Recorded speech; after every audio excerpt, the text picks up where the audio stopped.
Imagine an elderly man who lived quietly in a small, worn-out cabin at the edge of town.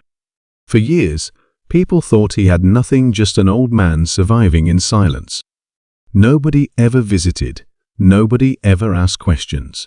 But when he passed away, the town made a discovery so shocking, it left everyone speechless. What was hidden inside that tiny cabin completely changed everything they thought they knew about him. From the outside, it looked ordinary, but the truth waiting behind those doors was beyond imagination. This is not just a story about an old man. It's a lesson about how little we sometimes know about the people around us. You won't believe what he left behind. The elderly man had lived alone for as long as anyone in town could remember.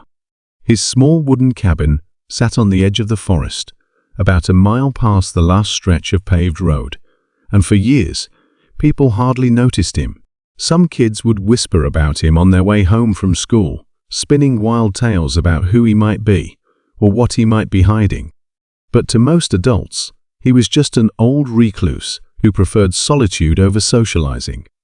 He'd come into town every now and then to buy supplies: flour, beans, firewood, maybe a new lantern when the old one broke. He spoke very little, offered no personal stories, and left as quickly as he arrived. In a town where everyone seemed to know each other's business, he was a mystery, and people let him stay that way.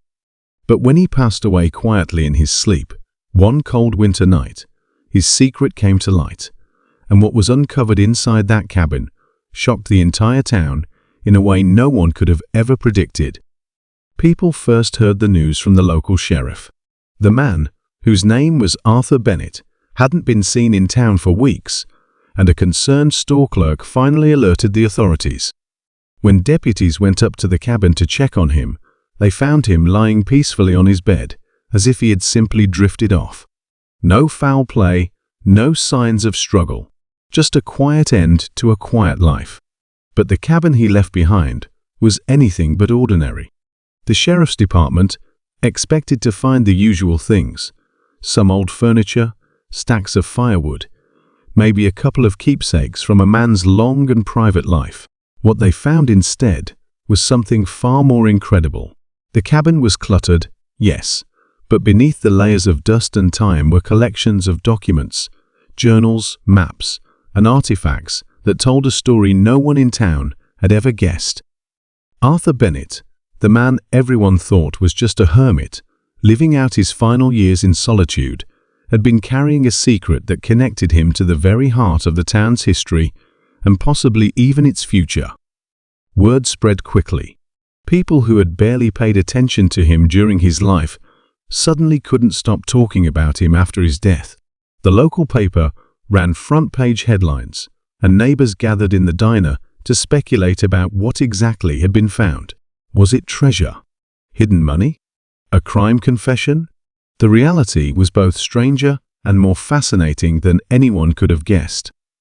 Arthur's journals, carefully stacked in wooden crates, revealed that he wasn't always the quiet, withdrawn man people had come to know. Decades earlier, he had been an adventurer, a historian, and even something of an amateur archaeologist. Long before he moved into the cabin, he had traveled the country documenting forgotten places, old settlements, and hidden stories that never made it into the history books. He had walked battlefields, dug through archives, and followed trails that most people never even knew existed. And somewhere along the way, he had stumbled upon a discovery that led him back to this little town and that small, unassuming cabin in the woods. According to the entries in his journals, Arthur had found evidence of something buried deep beneath the land surrounding the town, a collection of artifacts that dated back centuries, long before the town had even been founded. These weren't just random items, they were objects of cultural and historical significance, potentially tied to early settlers and even indigenous communities. Arthur had spent years quietly excavating, cataloging, and preserving what he found, all while keeping his work a secret from the townspeople. He feared, as he wrote in one entry, that if word got out too soon, the artifacts would be stolen, sold, or destroyed before their true importance could be recognized. What shocked people most wasn't just the discovery itself, but the sheer scope of it. In the basement of the cabin, something most folks never even knew existed, there were shelves filled with carefully preserved relics, pottery fragments, tools, coins, even a few old manuscripts. Each item was labeled, dated, and cross-referenced in Arthur's meticulous handwriting. He had essentially built a private museum in his own home, a museum no one had ever seen until after his death. Experts were called in almost immediately. Historians, archaeologists, and even state officials arrived to examine the collection, and what they found confirmed Arthur's life's work. This wasn't just a random stash of curiosities. This was a treasure trove of history that could reshape the understanding of the region's past. The town, once just another quiet dot on the map, suddenly became the focus of national attention. Reporters showed up, camera crews followed, and everyone wanted to know more about the man who had lived so quietly, yet left behind something so monumental. As the investigation continued, more layers of Arthur's story came to light. People learned that he had once been married, though his wife had passed away many years earlier. They learned that he had a daughter he lost contact with, and that part of his motivation for preserving the artifacts was to leave behind something meaningful for future generations, even if his own family never came back into his life. In one of his final journal entries, he wrote that he hoped the town would take care of his findings, not for fame or money, but as a legacy of knowledge and respect for the land they lived on. The town, of course, was divided on what to do.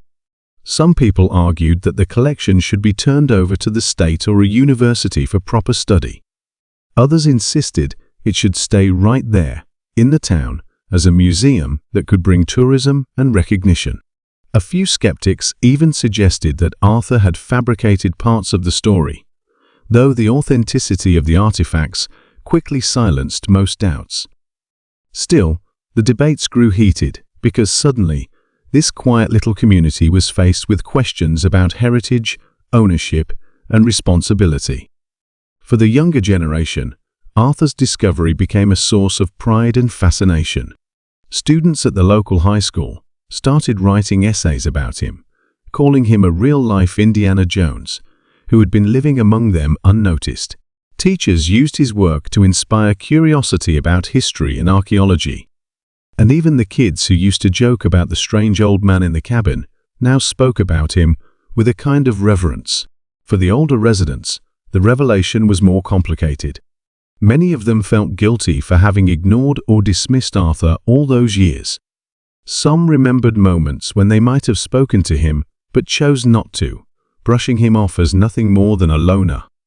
Now, knowing what he had accomplished in silence, they wondered what it would have been like to actually know him, to hear his stories firsthand, instead of reading them after he was gone. As experts worked through the collection, they uncovered even more surprises. Among the artifacts were several maps that hinted at undiscovered sites nearby, places Arthur had planned to explore, but never got the chance to. That sparked a new wave of excitement, and in some cases, greed. Treasure hunters began showing up in the woods, hoping to strike it rich, while the town tried to fend off outsiders and protect the legacy Arthur had left behind. It became clear that his secret, while remarkable, also brought challenges the community had never anticipated. And yet, through it all, Arthur Bennett's story became something larger than just the artifacts. It became a symbol of how much one person can accomplish quietly, without recognition, and still change the world around them. He reminded people that appearances can be deceiving, that even the most unassuming lives can hold extraordinary chapters. And he left behind a lesson about patience, dedication, and the power of preserving history, not for oneself, but for the generations that follow. Today, the town still wrestles with how best to honor his legacy. Some of the artifacts have been moved to a state archive for safekeeping, but many remain in a local exhibit dedicated to Arthur and his work. Visitors come from miles away to see the collection, and the cabin itself has become something of a landmark. People walk through the rooms where Arthur lived, imagining the quiet nights he spent by lantern light, carefully cataloguing the past, while the world outside barely noticed he was there. The story of the elderly man in the cabin is no longer just a local curiosity. It has become part of the town's identity, a reminder that history is not just in textbooks or museums, but sometimes hidden in plain sight, waiting for someone with enough passion to uncover it. And while Arthur may have lived his final years in solitude, his legacy ensures that he will never be forgotten.